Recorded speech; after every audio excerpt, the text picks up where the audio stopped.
kamenách a miazgov sú v kôre znamenia, mohutný ponor vládne tíž, má pery zrosená.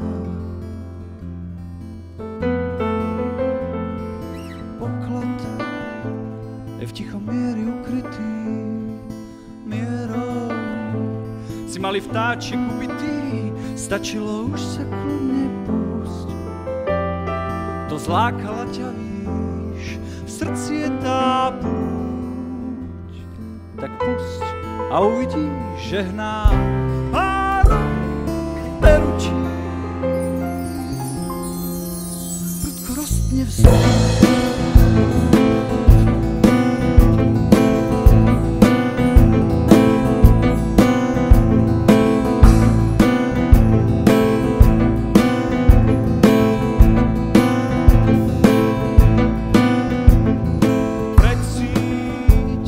Aj ty si nevinný, padá dolu do doliny, ohnivé slnko páli tieň, tak vysuší krv z rán.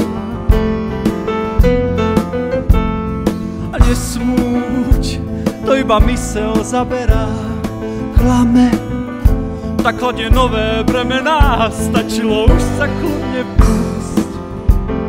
To láka ťa tá, víš, je tá púť, tak pusť a uvidíš, že hná páru peručí. Prudko rostne vzduch. Ja tam a ja dým.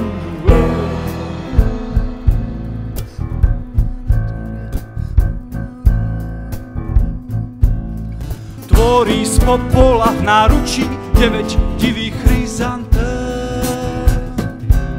Snáď vôľou prekoná ohnivo lesknúci sa diadém.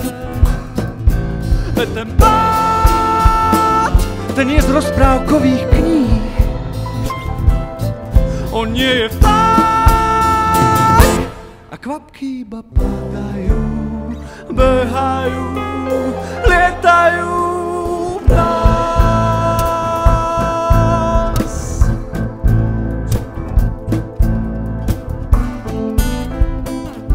Po spojení, ktoré formoval iba zákon prírody a život, vzniká život.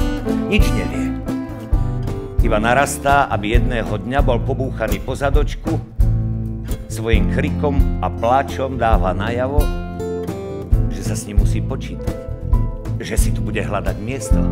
Že bude oň bojovať, aby práve on celý proces opakoval. Je to jeho údel i náplň. Plniť plást vo včelíne života. Jar nie je slovíčkárenie. Jar je nádej pre všetko živé. V kolobehu nášho mykania sa na tomto svete zabúdame, že sme služobníkmi prírodného zákona. Sami by sme chceli tvoriť prírodné zákony. Máme sklon sa nad prírodu vyvošovať. Nerešpektovať jej zákony v túžbe po nesmrtnosti. Rovnodennosť sa blíži. S pokorou treba čakať a potom vyraziť tak, ako velí príroda.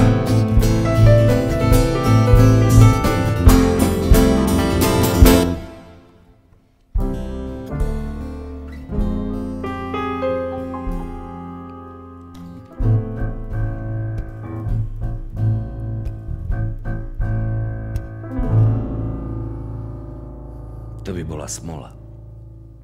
Nesplodiť raz pokorného človeka. Raz sa to musí podariť.